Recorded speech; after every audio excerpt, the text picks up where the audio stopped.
saw your face, I'll remember you. You forget 1,000 things every day. How about you make sure this is one of them? I've seen his eyes. He's crazy. No one's crazy. Right think. Be cool. Last time. Hell, I'm fucking crazy. I'll try to make this painless. Oh, fuck! You didn't have to do that. Let's get going. Where do you begin talking about Grand Theft Auto 5? Do you start with the vast, varied, beautiful open world? Do you start with the innovative structure that gives you 3 protagonists you can switch between on the fly? Maybe you talk about the assortment of side activities you can engage in, or the tremendous number of ways in which you can go about making your own fun. Or perhaps you start by digging deep into the game's story problems, or its serious issues with women.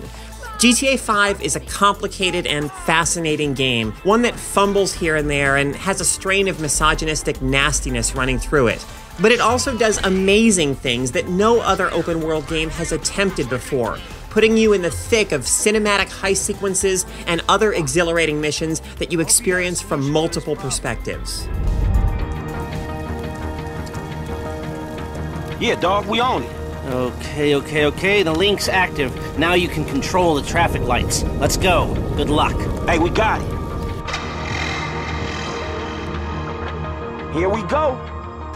Those perspectives come courtesy of Michael, Franklin, and Trevor. Michael's a former criminal who's dissatisfied with his current life of privilege and relaxation. Franklin's a talented young driver and repo man who Michael takes under his wing and ushers into a life of big-time crime. And then there's Trevor, a former associate and friend of Michael's. Trevor is a truly horrible, terrifying, psychotic human being. And a terrific character. You people are not very fucking nice. He possesses a chilling combination of intelligence and insanity, and he's so monstrously violent and frightening at times that he almost makes the other 2 protagonists seem normal by comparison. Exceptional voice acting and character animation help make Trevor a character you will never, ever forget, even though you might want to. Fuck you. Yeah, fuck you, you high and mighty weasel! And you, don't talk down them to these fucking idiots! Hey, leave Lester alone. Oh, you and Lester together? Oh, now that makes fucking sense! Oh, for fuck's sake, man. You all are assholes. Man, I gotta go calm down, homie. This shit was real illuminating. Franklin. Long-standing tensions between Michael and Trevor complicate the group dynamic. These 3 characters may work together, but they don't always get along. Unfortunately, although their dialogue is sharp and snappy, and it's usually a joy to watch them interacting with each other, the characters sometimes behave in ways that don't feel consistent. They occasionally do things that they don't seem like they would do. For instance, Franklin takes the moral high ground in an argument with a paparazzo, then helps him take degrading photos of a female celebrity. Because of moments like this, it sometimes comes across as if characters leap into certain situations because the missions dictate they do so, rather than because it's what they would actually want to do. Thankfully, the missions are frequently incredible. The high points of the game are the heists, big jobs planned by Michael and the gang.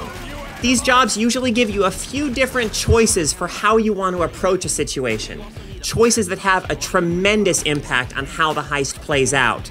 These are elaborate, multi-stage sequences that involve prep work. You might need to acquire equipment ahead of time, find a good place to hide a getaway car, and make other arrangements before you're ready to pull off the job. Of course, not every step of this process is thrilling, but those early steps make you feel more invested in the job when it does go down. And the fact that the game's pacing slows down a bit from time to time makes the heist sequences all the more exciting. I feel a whole lot better. These missions and many others have you switching between characters. You might rappel down a building as Michael, provide sniper cover for him as Franklin, and fly a getaway helicopter as Trevor, all on one mission. It's exhilarating swapping between these roles and these perspectives, and it's part of what makes GTA 5 the current pinnacle of open-world mission design. You can also switch between characters when not on missions, and it's handled via a stylish satellite view sequence that zooms out from one character's location and then zooms in on another's. Sometimes you find them in relatively ordinary situations. Other times, not so much. I just want you to keep me warm. Help me, Jesus. Each character has his own contacts and his own missions. And because the characters have such different vibes, the freedom to switch between them at will makes the game feel more multifaceted than it would otherwise. There's a terrific contrast between the urban lives of Michael and Franklin and Trevor's existence in a poor, secluded town in the desert. The three protagonist structure also means that you can be engaged in street races in Los Santos 1 minute and hunting elk in the forest the next. In fact, the number of activities available to you throughout GTA 5's world is almost staggering. You can play golf or tennis or darts, participate in races on streets, off-road, or on the water. You can take in movies, buy businesses, and play the stock market. And there's no end to the ways that you can make your own unstructured fun. Whatever kind of free-form mayhem you cause, you're sure to get the authorities on your case frequently. Police pursuits here can be tense on city streets, where you might try to find secluded back alleys to hide in until the cops give up the chase. They can also be silly at times. You might shake off some police pursuers just by driving off-road up a hill in plain sight of the cops. Whether you're evading the police in a rickety junker or a road-hugging sports car, the handling in GTA 5 is great. And the fact that vehicles feel so different from each other means there's a real reason to store the cars you like in the garages at your characters' homes or in ones you can purchase around the city. When shooting breaks out, as it often does in the lives of these criminals, you have a terrific variety of weapons at your disposal that you can customize with suppressors, scopes, flashlights, and other doodads. By default, your aim snaps to enemies. This makes picking them off quite easy, but gunplay is still a lot of fun despite the ease of aiming because you're regularly fending off so many attackers, and you still need to make good use of cover to stay alive.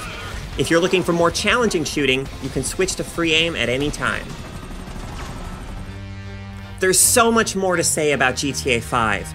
In series tradition, it has an eclectic assortment of radio stations featuring great songs from numerous genres and eras. In a break with series tradition, it also has an excellent ambient score of its own that lends missions more cinematic flavor. On the other hand, it's deeply frustrating that its world has little room for women except to portray them as strippers, prostitutes, long-suffering wives, humorless girlfriends, and goofy new age feminists we're meant to laugh at. Of course, the male characters are funny too, but in ways that deepen and complicate them as characters. Los Santos is a place of contrasts, of luxury and poverty, tranquility and violence, beauty and ugliness. GTA 5 is an imperfect yet astounding game that has an innovative and exciting narrative structure, even if the story it uses that structure to tell is ultimately flawed. It raises the bar for open-world mission design and has one of the most beautiful, lively, stimulating worlds ever seen in a game. Your time in Los Santos may leave you with a few psychological scars, but you shouldn't let that stop you from visiting. Hey man, I got these motherfuckers.